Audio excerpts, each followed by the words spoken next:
সহবাসের পরে গোসল না করে স্বামী স্ত্রী ঘুমাতে পারবে কিনা এবং স্বামী স্ত্রী একসাথে উলঙ্গ হয়ে ঘুমাতে পারবে কিনা, এই দুইটা প্রশ্ন খুবই গুরুত্বপূর্ণ প্রশ্ন। হয়তোবা প্রশ্নের ধরন একটু ভিন্ন, তবে লজ্জা নয়, আমাদেরকে জানতে হবে। ইসলাম আমাদেরকে সব বিষয়ে জানার অধিকার দিয়েছে। ফরজ গোসল হচ্ছে খুবই গুরুত্বপূর্ণ একটা জিনিস।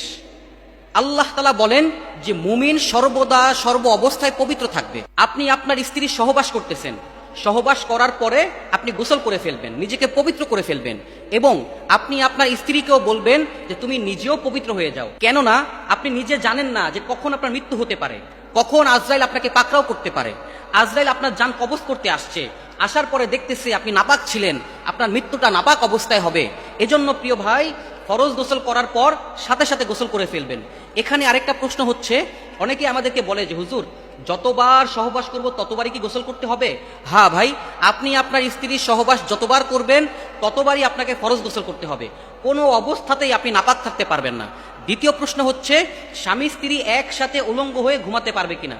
অবশ্যই স্বামী স্ত্রী একসাথে উলঙ্গ হয়ে ঘুমাতে পারবে।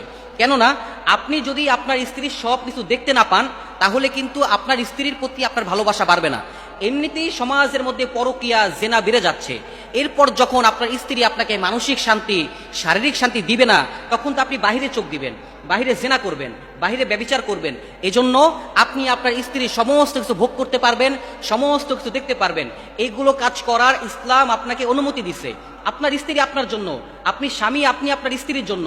আল্লাহ তাআলা স্বামী স্ত্রীর দাম্পত্য জীবনে সুখ দান করুক, সকলেই বলি আমিন।